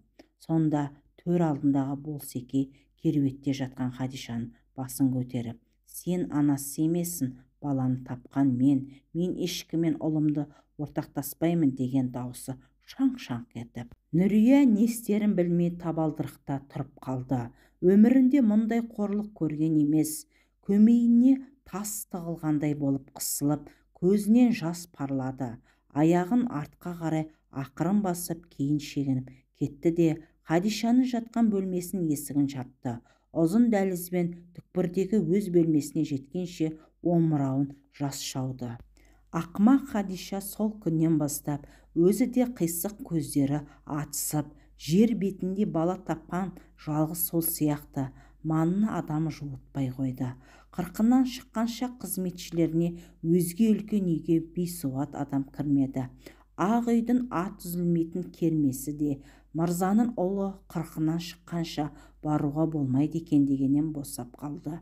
Тек Хадиша ғана 3 қабат үйде қошқардай ұлын емізіп салтанат құрып жатты. Бейшара Нұрияның көрері әлі алда екен. Бір күні қызметші әйел: сізді мырза сыртқы тамға көшсін деп кеткен болатын, деп көрпе төсегін далаға қарай таси бастады. Сөйлесейін десе Арслан қырға шығып кетіпті. Бұны шығарып жүрген сен бе, деп барайын десе Хадиша босағасына жолатпайды. Бар пәлені біттіндей болған бойы бір қарыс, үндемей жүріп арамдан 40 қарыс Хадишадан келіп отырғанын білсе де қарғап сілемеді. Қызметші қатынға: мырзам келмей мен ешқайда көшпеймін, деді де сырттан шаруаларын тындырып, сол бәленің өзінен де баласынан да аулақ деп бір Құдайға тапсырды. Өзінің адалдығы мен ешкімге жамандық тілемейтін мінезімен сабырлы жүріп байын күтті. Баласы 40-нан шығарарда Арслан келді артынып-тартынып. Ресей асып келсе керек, керуені жүкті екен. Қайда баратын жайында бұрынғыдай ақтарылып Нұрияға тіс жарған жоқ болатын. Келген күні қабағы қырындау, бай-бәйбішесіне сөйлесуге ыңғай бермеді. Ертесінде солай, арғы күні де 4-ші күні баяғы қызметші тағы келді. Мырза сізді ана тамға көшсін, деді деп. Нұрия шыдамай кетті. Қонақ бөлмеде демалып жатқан 15 жыл оттасқан жарының бетіне қарап сөйлеп тастады. Мырзам, мені не жазығым бар еді, сыртқа шығарып жіберетіндей. Құдай берсе мен де туар едім-ау, бірақ мен сізге адал емеспін бе? Балаңызды бағызып, жаныңызда жүре беретін едім ғой, деп. Басын жастықтан көтерген Арслан ештеңе деген жоқ. Тек алтын жалатқан пенснесін көзіне алып, әйнегін қол орамалын сүрте берді. Аздан соң орнынан тұрып сыртқа беттеді. Оның үндемегені Нұрияға тағар кінәсінің жоқтығынан, тоқалға жасар амалының жоқтығынан екенін белгілі. Нұрия жер бетінде жалғыз жанашырының өзін жазықсыздан жазықсыз үйінен шынымен қуып шыққанын ұқты. Сүйретіліп жүріп киімдерін жиып, сүйретіліп жүріп заттарын түйіп, бір кезде осы босаға сонау татар елінен келген Нұрия сұлу шөкімдей болып шығып бара жатты. Қолын бір сермеп кетіп қалатын төркіні де алыста. Онда да кім бар дейсің мұны қорғайтындай? Баласыз әйел, панасыз әйел, күйеуге де қадірсіз, ел алдында да беделсіз. Есік алдындағы қызметшілерін жер тамынан бір бөлме тиіпті. Сол түні түнімен намаз оқып, көз жасымен күңіреніп, күллі әруақты оятты. Ақырын бірі Алла тапсын деп барып таң ата көз ілді. Нұрияның жан жарасын түсінгенде иттер де ұлып шықты түнімен. Арслан мен Хадишаның бар қызығы ұлдары Құран аудартып жатып атын Тауфиқ қойды. Екеуі еркелетті, Таупан дейді. Қызметшілер мен туыстар да кейін Таупан атап кетті. Хадиша үшін жер бетінде Арслан мен ұлынан басқа пенде жоқ. Қалғандарының бәріне өздерінің құлы деп қарады. Ешкіммен сөйлеспейтін, дүние ие болып жатқанын хабарсыз еді. Жаны жайланып, көңілі аспандап жүрді. Хадишаның жаны жайлы болғанымен заман жайлы емес еді. Арсланның қанатының астында жүрген жас тоқал қырдағы елдер ақтар мен қызылдар дегенін алысып жатқанын білмейтін. Елде бәлшебек деген шығып, белсеніп кешегі қожайыны ақырып, байлардың малын тізімдеп, ағайындылардың араздастырып жатқанын да естімеді. Бірақ жамандық жасатушы ма еді? Күндердің күнінде ауылдан Жақып көкесі келді. Жиенін қолынан ұстап қайта-қайта құшырланып иіскеп отырып сапарлап кеткен. Арслан келгенше қарындасына талай әңгіме айтып тастады. Елде төңкеріс болып, кедейлер көсемдік жасап, байлардың мал-мүлкін тізімдеп жатқанын да саған күйеу айтпады ма? Келген кеткеннен де ештеңе естімедің бе деп таңырқады аңқылдақ ағасы. Ол кісі артық ауыз әңгіме айтпайды, елден де ешкім келе бермейді деп міңгірледі Хадиша. Өкімет жалшынікі, байлар біздікі деп байыды. Енді сол табысын орта қазанға құйсын деп ауылдағы табын, жайсандар бүгінде белсеніп бәлшебек болып жүр. Тапқа бөлінеміз деп Ағабек байдың үйірер жылқысын тартып алды. Бәйбішесіне 12 қанат ақ үйдегі мүлкін Қызыл отау дегенде береміз деп көшіріп әкетті. Ауыл азан-қазан болып, Ағабектің ұлдары қалған малын шекара асырамыз деп түнелтіп шығысқа қарай көшіп кетіпті дегенде қарындасының қорқыныштан денесі дірілдеді. Сол сұмдық бәлшебек деген тізімдегішілер өз үйлеріне де келе жатқандай шошыды. Есік ашпаған қыз қалпында 40-тан асқан жирен шалға тиіп, әрең жеткен 3 қабатты үйін келіп тартып алатындай болды. Ағасының ойында түк жоқ. Әңгімені сапырлатып отырғанда көпес күйеу келді. Масаты қалпына қолын ұстаған қалпы есіктен еңкейіп кірді.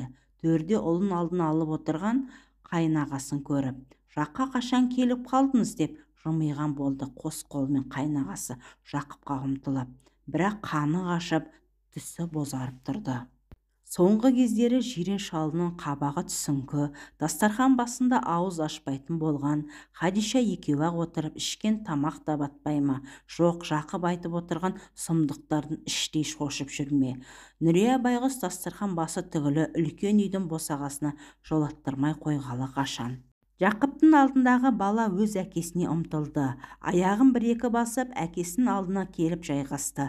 Қызметшілер қаннен қаперсіз, баяғыдай зыр жүгіріп қызметтерін жасауда. Ағасы мен еріне қойылып шай құйып отырған Хадишаның бұл жолы баяғыдай мейманасы тасып мастанбады. Бір үрей жүрек басына топталып алып, денесін дірілдетті. Себебі манағы өзіне айтқан сұмдықтарын ағасы еріне айтып жатыр еді. Арслан бұл жағдайлардың біраздан хабарлар екенін мәлімдеді. Сонан соң екі еркек әңгімені сыртқа шығып, оңаша жалғастыруға кетті. Баласын емізіп отырған кішкентай сары келіншек бір сұмдықтың жақындап келе жатқанын жан дүниесімен сезді. Арслан үйге кіріп кеткенде аулада Жақып Нүрия бәйбішемен кездесіп қалды. Баяғыда Хадишаны түсіргенде, құдалыққа келгенде өздерін арқа-жарқа күтіп, үйіне күндес емес келін сүріп жатқандай шабылып жүрген бәйбішені көргенде шын риза болған еді. Содан келіп кеткеннен құдағиын сұрағандай сұрастырып жүретін. Опырмай-ай, сондай пейілі кен екен деп отыратын.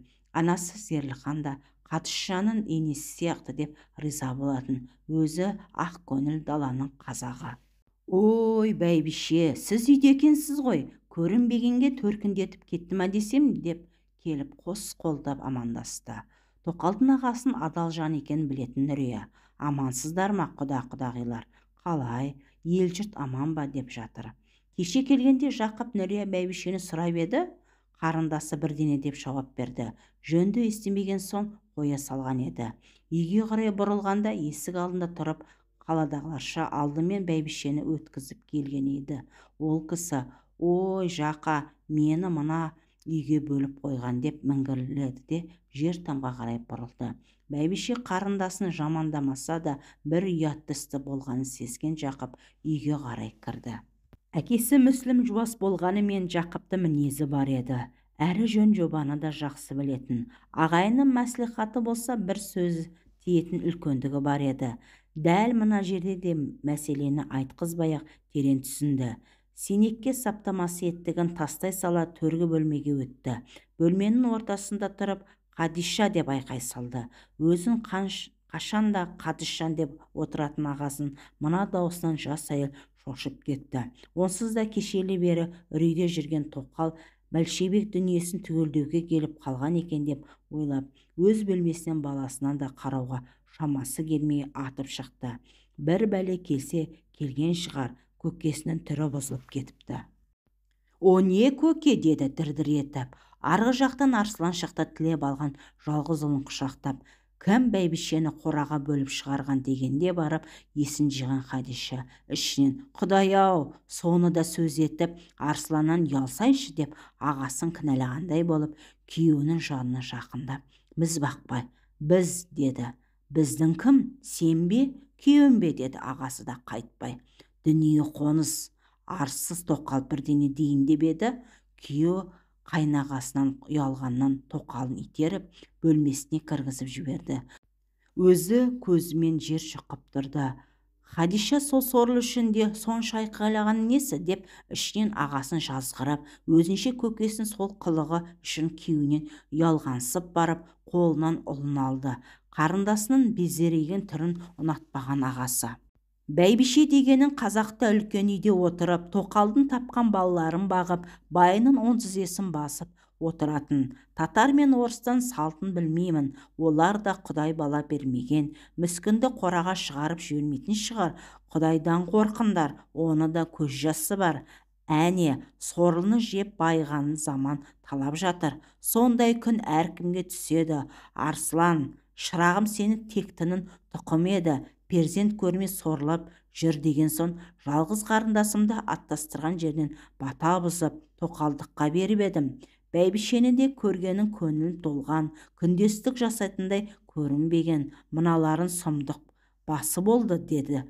Пешпетін қайта киіп, тарсылдата басып сыртқа беттеді.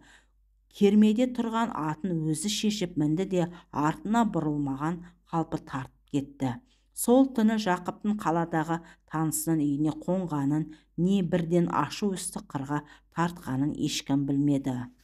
Қырда бұл күндері жұрт дүрлігіп жатыр. Әңгімелердің атымы жаман, жер халықтікі, мал батыраңдікі.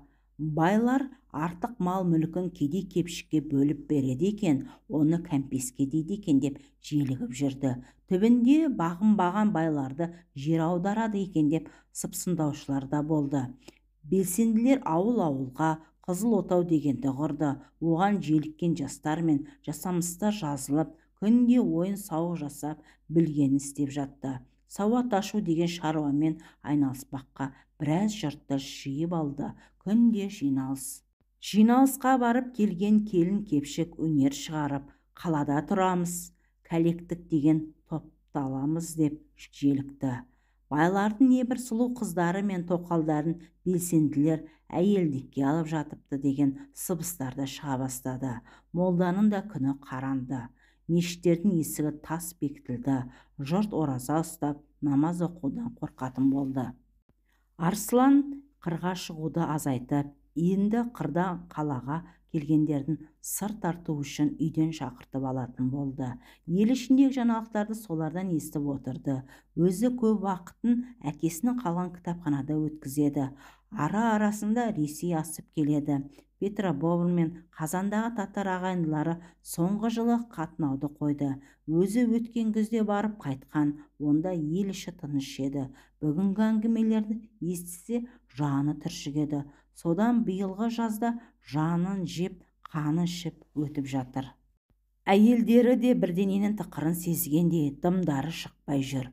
Ұл тауып бергелі үлкен үйдің ханымы болып алған Қадишасы күйеуінің қабағын, келген-кеткенін аузын аңдып жүр. Ал Нүрия 5 уақыт намазын оқып, ол аздай түні бойы кітап оқитын болып алды ма? Әйтеуір шамы сөнбейді. Айтпақшы, Нүрияны Жақып өздеріне ренжіген соң қайтадан үлкен үйдегі бөлмесіне көшірген. Жақсылықтың қайдан келгенін сезген бәйбіше тоқалға ағасының адалдығы, адамгершілігі үшін ғана Қадишаға кек сақтамаған. Ал жастайынан қосылған Арсланның Құдай перзент берген бақыттың шағында мұны сыртқа тепкені жанына қатты батып, ішінен дық сақтап жүрген болатын. Бір күні Арслан түн ортасында баяғыдай Нұрияның төсегіне келді.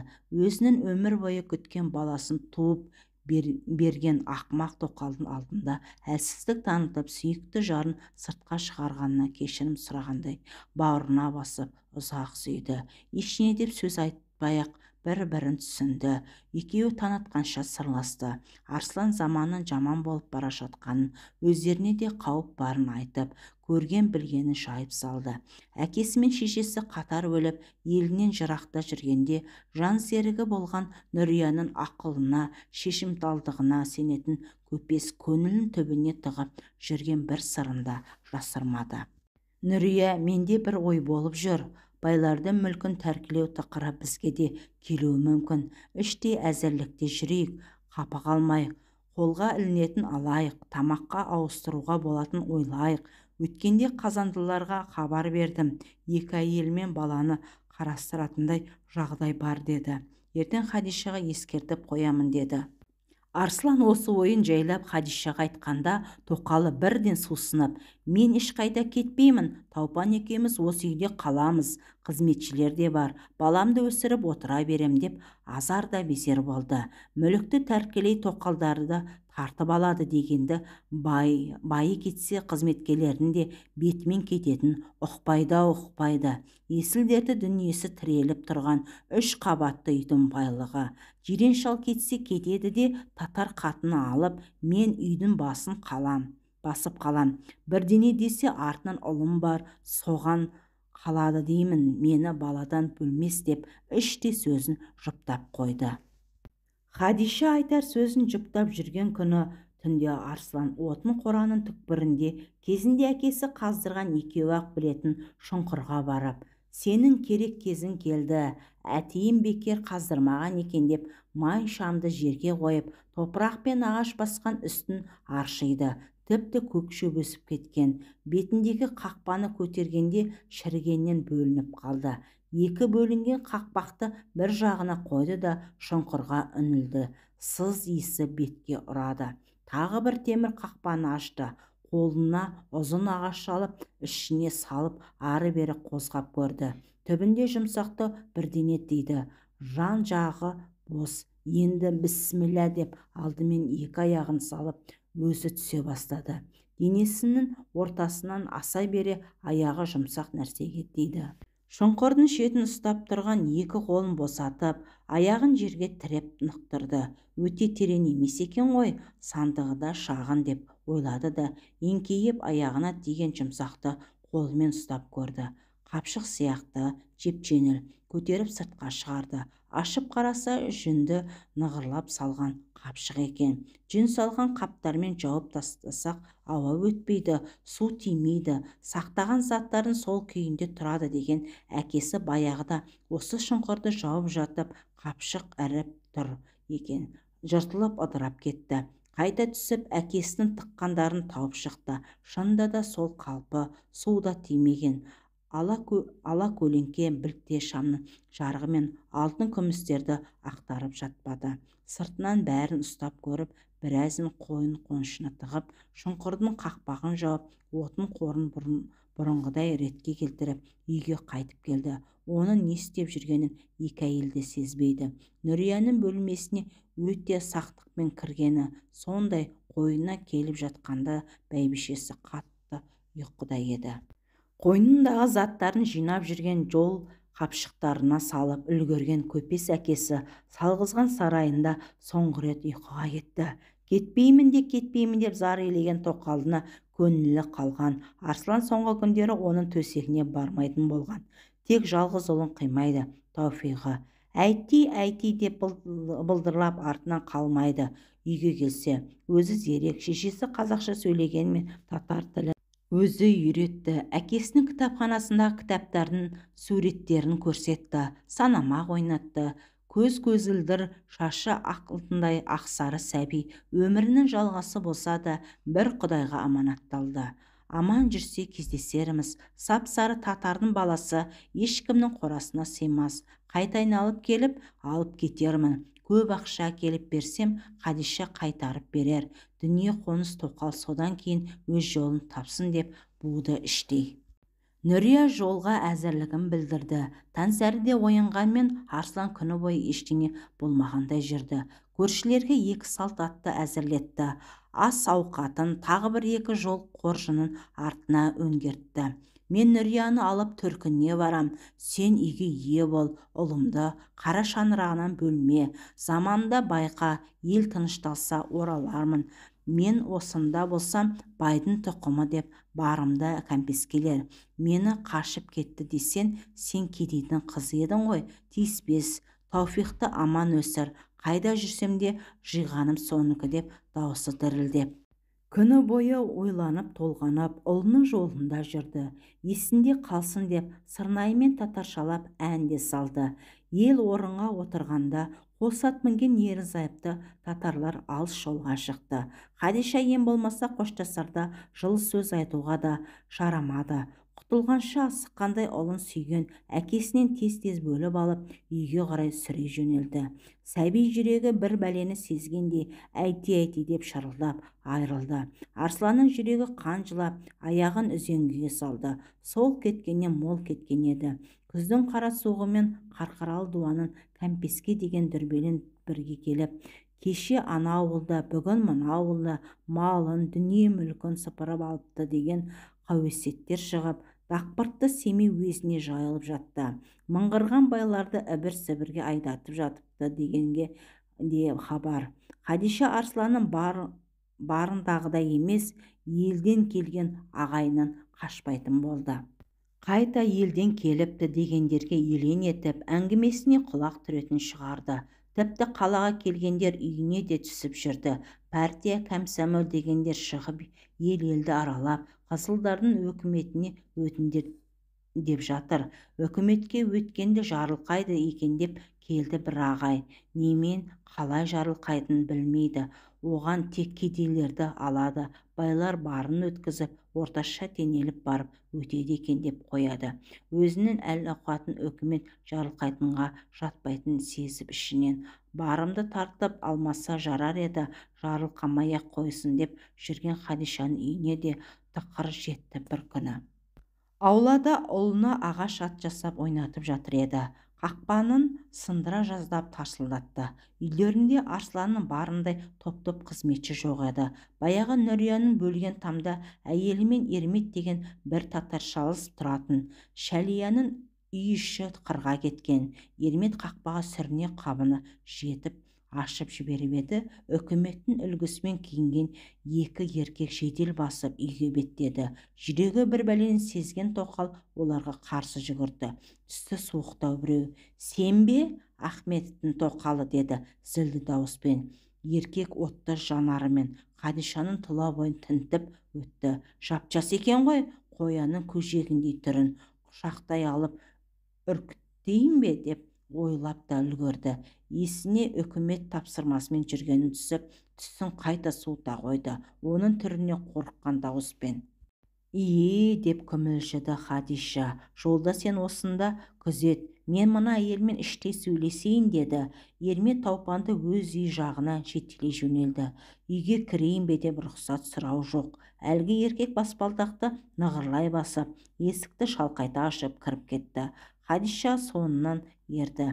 Өзі осы үйге түскелі осылай басынып кірген адамды бірінші көруі. Ішінен байын жоқ болса осы деп қойды. Екпіндеген еркек секенекке аяқ киімін де шешпей төргі бөлмеге өте шықты. Барқытпен тыстаған орындыққа жайғасты. Жан-жағына барлап ұзақ қарады. Кәмпескеші екенін іші сезген Хадиша үндемей босаға сүйеніп тұр. Тоқал, байын мына дүниені саған тастай қашқаны қалай? Жер аударылып жоғалам деп қорыққаны ғой. Сен кедейдің қызы болған соң саған тиіспейді деген ғой деп кетті. Басындағы былғары кепкені шешіп үстелге қойды да былғары сөмкені ашып әлде бір қағаз шығарды. Мынау Кациктің байдың мүлігін тартып алып, кедейге тарат деген, ортаққа құй деген үкім, өзінің сауатың бар ма деп қағазды бұған ұсынды. Хадиша қайдан сауат болсын, тек соңғы жылдары ақша санағанды үйренген жиренше шалдан. Қояндының жәрмеңкесіне барғанда қолына ақшадай берген базарлатып, сауаты жоғын біліп қояды ғой деп ойлап, еркек берген қағазға қолын ұсынбады, міз бақпай тұра берді. Мен аудандық милицияның орынбасары Төрегелді Тоқбақбай баласы жолдаспын. Мына үкімді орындау маған тапсырылған. Сен кедейдің қызы болғанымен саудагер байдың, яғни көпесінің қатынысың. Соның кедейді сорып, алдаусырап тапқан байлығын сен басып қалдың. Сондықтан ол қашып кетсе де Ахметовке тиесілі жазаны саған қолданамыз, деді зілденіп қарап. Опырмайдың көзінен от шаршырайды. Хадиша қорыққаннан қоянша дірілдеді. Әсіресе жазасын сен аласың дегенде Таупанын жетектеп жер аударып жіберетіндей шошыды. Үндемеді. Ертең келіп бар мүлкінді тізімдейміз. Сен қайда қашасың? Қатын басымен. Ары кетсе егінді бұлаққа әкене барарсың. Өкіметтің қолы ұзын, айға шықсан айдан, қырға шықсан қырдан тауып алады. Бүгінде бәрі бәлшебек өздері ақ ұстап береді. Сондықтан ойлан, ертең келеміз, деді де бұл байғұстан жауап күтпей-ақ шығып кетті. Ахметовтың баласына тигелі бері басына сөз асырып көрмеген, өз билігі өзіне тиген Хадиша мына қорлық өліммен тең болды деп ап кеп жыласын. Ал кеп жыласын. Жирен шалдың жүрген ізінен зар болғанын енді біліп сар иледі. Есін жиып сыртқа шығып еді, аулада Ермет жүр екен. Таз ашуын тырнадан алады дегендей, әй сорлы бала қайда деп баж ете түсті. Хадиша Таупанды тығып қойдым деп емпендеп келе жатыр еді. Тыққаны несі? Ол татардың баласын қайтсын, оған мына дүние керек. Қараң қалғыр, сен не білуші едің деп жазғыра жөнелді. Ермет өз үйіне барып Таупанды ертіп келді. Бір бәле болып жатқанын сезген бала шырылдап келіп, әйти әни деп шешесін бас салды. Жирен шалдың үйретуімен әке шешені әнти әни деп айтатын. Мұндай жағдайда ақылдасары Ермет пе баласын жетектеп өз үйіне кіріп алып, Хадиша не істерін білмей дал болды. Әншейінде елден келіп кетіп жататындар да жоқ. Шалиғаның да қарасы батты. Нені берсем, нені алып қалсам деп аласырып әрнені бір ұстап жүргенде түн ауды. Мұның шамы өшпей тұрған соң ба Ермет үйге бірден кіріп келді де, ханым, бағанағы үкімет кісі келді, деді даусы құмығып. Қандай үкімет? Ертең келем деп еді ғой, түн ортасында о несі, деді. Білмеймін ханым, деп жатқанда түнгі қолмақ бөлмеге кіріп келді. Сені шаруан бар, үйге ешкімді кіргізбе, деді. Еркек Ерметке өзі осы үйдің қожайына ұқсап. Хадишада үн жоқ. Ұлының қолына ұстап қатып қалған үйдің ортасында. Мынау көппестен туған балам ба, деді милиция. Иә, атың кім бала? Тауфиқ, деп бала үлкен адамша жауап берді. Тауфиқ, сен жаңағы аға бар, мен апамен сөйлесемін, деп есікке қарай итермеледі. Хадиша мына ісі жақпаса да үкіметті өкіліне еш нәрсе айта алмады. Тауфиқ томпиған күйі есіктен шығып кетті. Сенімен ертеңгі мәселені кеңескелі келдім, деді де Таупанды артынан шығып Ерматқа баланы тапсырып үйге қайта кірді. Сырт киімін сеңкеге шешіп, бағанағыдай емес, түсі жылы, шашын қайрып тараған, бүркіт тұмсық, ботақан көз, ұзын бойлы жігітке Хадиша бір сәтке әйелдік көзімен қара қалды. Ол да сезе қойды ма? Өзінің атын кім, деді жылы дауыспен. Хадиша. Жасың нешеде? Жасын сұрағанда жын ұстап үндемеді. Ой, айналайын, жап-жас екенсің ғой. Көпестің тоқалы дегенге сары қарын қатын ба десем, деп жақындап келіншектің қолынан ұстамақ болып еді. Хадиша ыршып түсті. Ой, өзің асаусың ғой. Мен ертеңгі шаруаны алдын ала өз еркіммен келісіп алайын деп келдім, деді де төрде жайылып жатқан көрпешеге жанында жатқан жастықта құшақтап жата кетті. Өз еркімен шаруаны келісуге келдім деген сөздер Хадишаның ішін жылытты. Кел отыр, жақындау, деп Төрегелді көрпешенің шетін көрсетті. Хадиша бір тізерлеп жайғасқан соң, Хадиша, мынау сұмдық байлық қой, оның бәрін саған үкімет бере салмайды. Мұның біразын шындығында үйдің 4 қабырғасынан басқасын үкіметке өткізуге тура келеді. Ертеңнен бастап тізімдеуші комиссия деген 3-4 адам келіп түгендеп, арғы күні көшіріп әкетеді деп келіншекке қайтер екен дегендей бағдарлап қарап қойды Төрегелді. Арсланнан алып қалған күллі дүниесі көзінен балбыл шығатынын ойлап іші күйген Хадиша, неге бәрін әкетеді, мен қалай күн көрем деп қалды. Милицияға да керегі сол еді. Иә, қалай күн көрмексің, соны ойлан. Әкесі тірідей тастап кеткен жетімекті жеткізу оңай ма? Қаны болса да бөлек, ертең қандай болып өсерін кім білген, ел ішінен сияр ма деп ақылдымысып келіншектің келешегіне барып келгендей қорқыта сөйледі. Еркектің бұл сөзіне айтар уәжі жоқ, әйелдің дымы шықпай қалды. Жалғыз ұлы туралы жаман болжам айтқан кісіге де әу дей алмады. Хадишаның әке-шешесін, ағасын сырттан білетін Төрегелді олардың да бәлендей өзіне қарсы шықпасын сезді. Төрегелді шала сауатты, бар кешегі кедейдің бірі еді. Қояндыдағы Ботовтан қалған жәрмеңкеге елден айдап әкелетін мал сатушыларға жалданып жүріп есейіп үйренген. Кейіннен Қарағанды жақтағы ағайындыларынан барып азғандай сауат ашқан. Дүрбелең басталғанда елге қайта келіп, бәлшебек болып, 5 адамның басы қосылған жерде белсеніп шығып, үкіметтің жырын жырлап, коммунистердің көзіне түсті. Қарағандыға келген басшылардың бірі мұның ет тірлігін, орысша сауаты барын байқап қалып аудандық милицияның орынбасарына бекітті. Бар тірлігін ауыл-ауылға кәмпеске комиссиясын шығарып, байлардың мүлкін тәркілеу, оған бағынбағандардың Қарағандыға айдату. Жанында 2 көмекшісі бар, күндіз-түні аттан түспейді. Күздегі кәмпескеге бір басшысы кәмпескеленген бір байдың қызын алып, дүниесін жартысын ортаққа қойып, жартысын өзі сіңіріп қалыпты дегенді естіген. Өзі кедейліктен үйлене алмай жүргенде заман өзгерді. Басына бақ қонып бастық болды. Ендігі арманы байлардың бірінің қызын тінтіп, тоқалын болса да иеленіп алып, дүние мүлкін басып қалу. Ауылды аралап жүріп, кәмпескеге ұшырағандардың қызы мен тоқалдарын байқап жүреді. Әке аты мен қызы өтеді дегенде байлардың қызын балиғатқа толмай жатып, ақ аттастырып, қыз болып қылтиғанын алып кететін көрінеді. Содан ба әзірге көңілге қонатындай қыз бар ма, бай көрмеді. Кейіннен тоқалы бар дегендерді аңдып, ел тоқалдарын сары қарын қатын болып шықты. Өзі сияқты кедей-кепшіктің қыздары бар, бірақ оларды іштей менсінбейді. Күніне бір ауылды дүркіретіп, салт атқа мініп, қырды кесіп жүрсе, іздегені жанында жүріпті. Қарқаралының қақ ортасында тұрған салтанатты үйде жүр екен. Дәу шығарып тоқалымды тартып алады дейтін байы қашып кеткен. Бары бармақтай баласы. Елде Жақып деген ағасы бар деп еді, ол да белсеніп бәлшебек болып жүр деп естіді.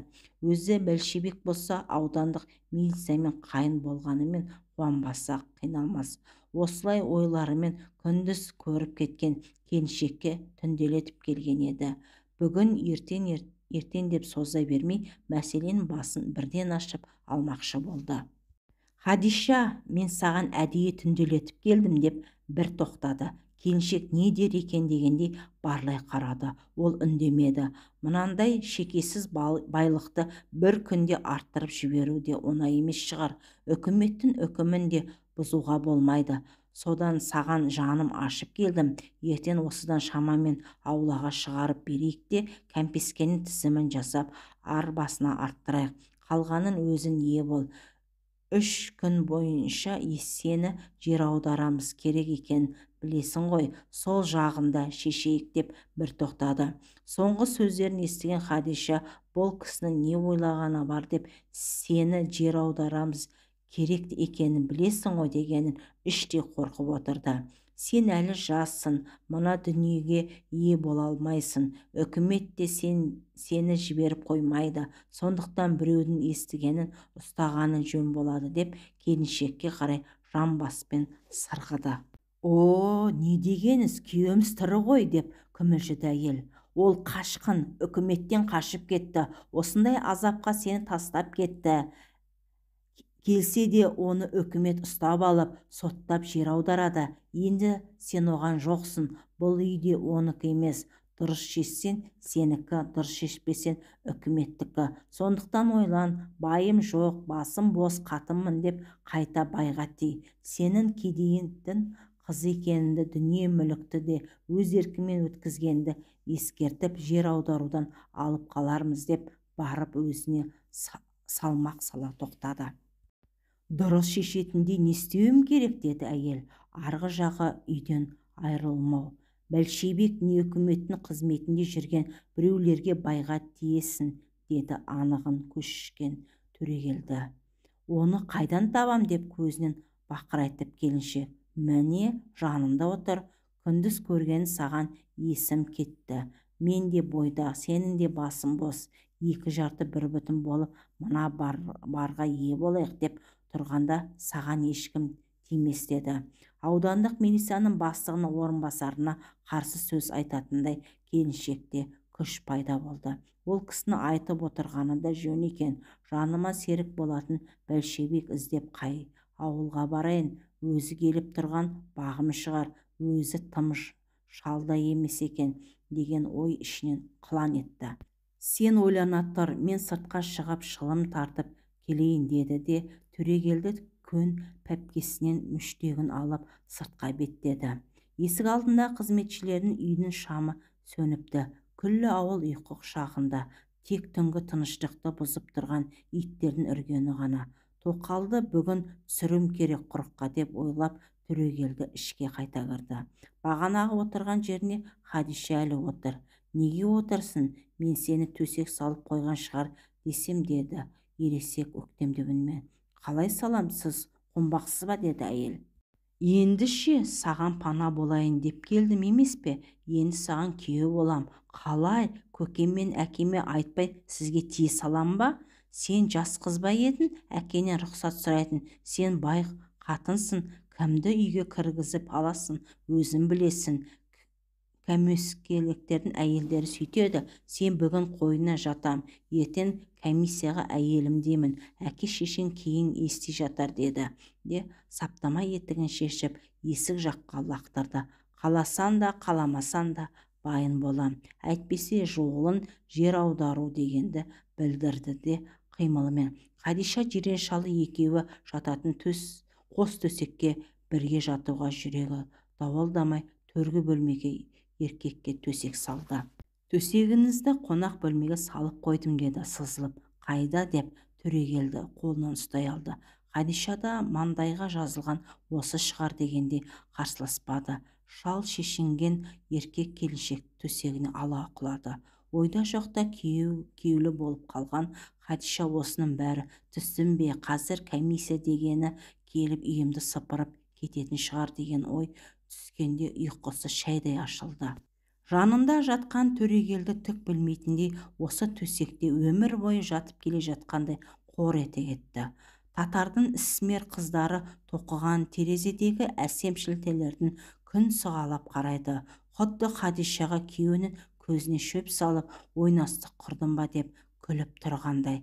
Денесінің қызуы тез басылған әйел бір түрлі шошынып мүлденің жатсынай. Қазір оянған соң, әй тоқал, бір күнні ойнасын болдың, енді дүниені сыртқа шығар десе қайтем деп тағы ойлап жылы төсектен атып тұрды. Шұлығы мәссін асығып киіп, орамалын жүре байлады. Есікке жете берген сол еді.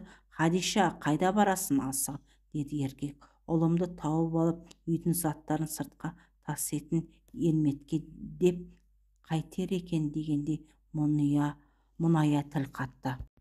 Ұлын ерметтікінде түнде қойнына алып жат дегем. Дүниенің сыртқа шығаруға асықпа, кел бері деп дамбалшан жанынан жетіп келді, ағараңдап құшақтай алды. қойыңыз, ендігі артық болар, таң атты деген келіншекті қайтадан төсекке сүйреді. Бұрынғы күйеуі салт дәстүр мен әдет-ғұрыпты сақтай отырып, ерлі-зайыптылық қарым-қатынасқа үйреткен. Әйелге күн шыққан соң еркекпен төсекке жату сұмдықтай көрінді. Ойнас дегендер өстейді екен ғой, қайтейін, заман осылардікі деп мәсісін қайта шеше бастады. Ұяттан өртеніп барады, күллі денесі оттай жанды. Арсыз еркек оны өзінше қабылды. Өзін жанып тұрсың ғой, менің қойныма жатқың келіп деп жұлмалай жөнелді. Хадишаның үйіне комиссия тек келер күні 7-де келді. Төрегелді өзі бастап, жанында 3-4 еркек белсенді бар алдын ала сыртқа шығарып қойғандарын тізімдеп шықты. Ермет пен Шәлияның күйеуі қожайындардың жиын тергенін іштері күйе жүріп, ұрдудан арбаға артты. Төрегелді жанындағыларға жағдайды айтып қойған ба, ішке кіріп, не қалды, не жоқ деп түгендемеді. Тек ересектеу бір белсенді шал үйдің маңайын шарлап, жартылай жер астында салынған 1-ші қабаттағы үй мен отын жиған сарайларды көріп шықты. Опырмайдың бәрін ойластырғанын-ай, мына отын 10 жылға жетеді ғой деп жағасынан ұстап тамсанды. Шындығында арамен кесіп, бұтарлап, жағуға ыңғайлы етіп тізіп тастаған қарағай ағаштарды 2 бөлмеге толып, сықырлап, жүктей тізіліп тұр еді. Соның астында Ахметовтың күллі байлығы жатқанын ешкім білмейтін. Оны білетін жалғыз ұлы Арслан елден безіп қазанда жүр. Ел тынышталған соң барып, байлығымды алып, ерге Хадишаны ермесе, жалғыз ұлымды сатып алсам да, қолында өлсем де алып қайтам деп алыста зарлап, ұйқысыз 10 бөлінеді. Әй, төке, үйінен бір шынаяқ шай бермей шығарып салғалы тұрмысын деп өзімен қатарлас біреу әзілдегенде Төрегелді сасқалақтап: Хадиша, шай қойсандаршы деп қалды. Үйінен дегенде естігенде келіншек көңілденіп кетті. Әншейін қойныма жатып жүрген жоқ екен ғой, жұмыстарынан айтқан екен, шынында да күйеуім екен деп ойлап, тіпті Шәлиғаға қазан көтертті. 3 арбаға кәмпескеленген дүниені арттырып жіберіп, еркектер үйге кірді. Қонақ бөлмеге жайғасып, бір-бірін жастықты құшақтап, жата-жата кетісті. Сөйткенше Хадишаның шайы әзір болды. Артынша Қазекемнің еті келді. Ет үстінде Төрегелді: Енді нағыз қонақ болыңыздар, мына бір дәмнен де көрейік деп көкшілдеу соқпақ шишағын сұйықтықты алып келді. Шай құйып отырған Хадиша оның арақ екенін біле қойды. Баяғыда Жирен-шал Семейге барғанда саудагерлермен ішкенін көрген болатын. Оның ішетін ұсақтау, шынаяқтау әкелді де Төрегелдің жанына қойды. Бүгін екеуміздің қосылған күніміз болды. Жұмыстағылар енді біледі. Мен сенің күйеуімін. Қар ери бастағанда Егіндібұлаққа әке-шешенің алдынан өтемін. Жақып көкенің жиналыс барысында көріп қалсам, мән-жайды ұқтырам деді Төрегелді. Ханшайымның көңілін орнына түсіру үшін баласы туралы неге екенін аузына алмайды. Кәдімгі ол жоқ сияқты. Төрегелді қонған түндері бейшара баланы Ермет әкететін болған. Өзі сұрайын десе, үкімет екенін есіне түсіп қорқады. Жанына жары болғанмен жүрегі баласына ауып, екіұдай күндер бастады. Хадишаның Тауфиқ күні бойы әнеймен бірге жүреді де, қас қарая ешкім айтпаса да Ерметтің үйі жаққа бет алады. Бала болып анасына мына көке кім, ол неге біздің үйде жүр деп сұрап жүргені ауыртпады. Көктем шыға туылған қозы лақпен ойнап жетім қозыларға қолдан сүт беріп, ермекпен кете берді. Хадиша Ермет пен Шалияның үйіндегілерге елден келгендерді үйге қондырмаңдар. Қонса мына кісі көріп қалады. Өздерінің ауыздарына ие болыңдар. Мүмкін болса қырдан келгендерді қожайының жоқ үй жоқ деп жолатпаңдар деп тапсырып қойған. Өзі қыс бойы көрпеше құрауды ермек етті. Баяғы арсланның барында тай мата жоқ. Содан қалғандарын құрастырып 4-5 көрпе жасады. Апасының жасауға бергендердің астары үбірлей бастаған екен. Оны ауыстырды. Шалиғаның күзеумен алған жүндерін боятып ертті. Таупанға көрпеше тоқыды. Әйтеуір қыста сыр берді-ау. Тап, мұндай ұзын, мұндай қорқынышты, мұндай мағынасыз қыс Хадиша ес білгелі болмаған шығар-ау. Жылда қыстың алғашқы қары өздерінің есік алдындағы қардың ереуінен басталатын. Қардың үстіндегі жасыл шатырлы қос қабат үйдің орналасқан жері биік болған соң ба, алтын күрек алдымен сонда соғатын. Көктемнің осы бір жылы лебі осы үйдің қарын алдымен ертетін. Таупан-томпандап есік алдында қорбандаған аюдай әкесінің алдында жарасып ойнап жүруші еді. Дүние-ай десейші, жиреншалы еркелетіп отыратын екеуін. Соның қадірін білді ме? Хадиша аңдығаны Нүрия болып, сол базаршылап қайтса, тұлданып соған байы сөйлесе бұлданып жүруші еді. Ол да бір дәурен екен. Өте шықты шіркін. Үшеуінің жүрегі бүгінде 3 бөлек жерде соғады. Байғұс баланың түн баласы әкесінен қалған тамға да кіргізбеді. Баяғы Нүрия жатқан темір кереуетке түнде бүгін де бітпей болып бүрсіпті. Тауфиқты жатады деп кім ойлаған? Бала болса да іші пәлені сезіп, күрсініп барып ұйықтайды. Әдемі түстер көреді. Баяғыдай әйти мойнына мінгізіп алады. Не болмаса ат болып тортандап, таупанды ойнатып жүреді. Нәнесі Нүрияны осылай айтатын, татаршалап әкесін үйретумен. Нәнесі келе жатады, қолында пәрменшісі бар. Таупан, аузыңды ашшы деп еркелеп бұландап жатып оянып кетеді. Көзін ашса тас қараңғы тыныштық, тек жерге төсек салып жатқан Ермет көкесі мен Сәтен апасының пышылдап ұйықтап жатқан дыбыстары ғана шығады. Содан байғұс баланың ұйқысы ашылып кетеді. Әнейім не істеп жатыр екен деп көрші тамда жатқан шешесін сағынады. Бара алмайды ол үйге. Анау мұрты бар қайыс белбеу тағып, басында күн қарағы бар қалпақ киетін аға бар жанында. Ол барда үйге кіруге болмайды. Бір рет мұны жаны шығарып айтқан. Мен кешке қарай жұмыстан келгенде Ерметтің үйіне қонасым, басқа кезде шешене келе бер деген. Өзі сондай жаман, әтейінің төсегіне жатып алыпты, киімдерін де әкеліп соның ілгішіне іліп қойыпты. Саптама етігін үлкен-ақ басы доғалдай. Өткенде Ермет көкені теуіп жібергенде ол орнынан тұра алмай қалды ғой, содан қорқады. Шәкен апа ол жоқта оны қарғайды жылап отырып. Қожайыннан садаға кеткір, заман осы арам тамақтікі болды. Біреудің дайын дүниесіне ие болып, Құдай жазасын берер әлі.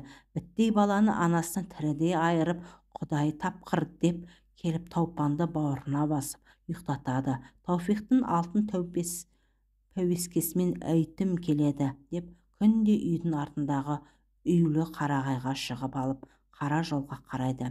Кешке таман Ермет көкесі айтып беретін ертегілердің әнти ақбоз атпен шауып келетіндей болып жүрегі алып ұшып жүреді. Қар еріп, жер қарайып, қырдан қатын шулар да көбейеді. Әркімнің ұялып бір еркектің үйіне кіргізіп алыпты дейтін болды. Байы кете салады жүргенде Хадиша нағыз масқара болғанын сезді. 2 қабат болып қалыпты. Ит жеткір басталды. Апта бойы айта алмай келер жеті де әрен айтты күйеуіне. Төрем көктем шыға елге барып әке-шешенің алдынан өтеміз деп едіңіз деп бастады. Иә, қазір қырдағылар кәлектікпін болып абыр-сабыр өздері деп өктемшіл деп бастады сөзін. Не болды? Міндетті түрде бару керек пе? Сен жас қыз емессің, алдынан өтіп қалын беретін байдан шыққансың баланмен. Өткенде көкеннің ауыл аралап жүргенде көріп айтқанмын жағдайды деді зілденіп. Әкесі өлгенді де естіртеді ғой, айтайын деп ойын жинап алды да болды даусын қатайтып. Мен 2 қабатын қайтеміз деді. О, не деп даусы жер жарардай болып, мұрты едірейіп жанына жетіп келді. Зәресі ұшқан көзі өзі пәсекене Хадиша жерге кіріп кете сақтады, артынан шегініп кетті. Менен бе? Қанша ай болды? Деп қолынан ұстай алды жұлқып. Иә, енді кімнен? Жаңадан жерік басталды деп қолынан тартып алып төсегіне жата кетті. Екеуі екі жаққа қарап жата қалысты. Төрегелдің не ойлағаны Құдай біледі. Хадиша түні бойы көз ілмеді. Байғұс Таупаны анау кешегі Нүрия жатқан төсекте құл болған ермектің баласына айналып, ой Аллай, татар қатынға істегенін алдына келді. Ол азда ендігі байдың түрі мынау, қатыны екіқабат десе кімнен дейді ғой. Сұмырай қойнына келіп жатқалы бір қыз шыққанын білмей ме? Әкеме барам дегенін ұмытыпты. Енді келіп қыз емессің, баламен байдан шықтың дейді ғой. Өзі осы күнге дейін жетісіп жүргенде сорлы жалаң аяқ деп ұйықтай алмады. Арсланның үйіне келгеннен ол кеткенге дейін 7 жыл 7 күндей болмапты. Ертесі таңғы шай үстінде күйеуі: «Әй Хадиша, сонда сен қай кезде туасың?» деді. «Күзгі салым шығар» деп күмілжіді әйел. Онда дұрыс, менікі екен. Әйтпесе жақында туғалы отырған шығар десем деп ырқ-ырқ етіп күлген болды, арсыз күлкімен.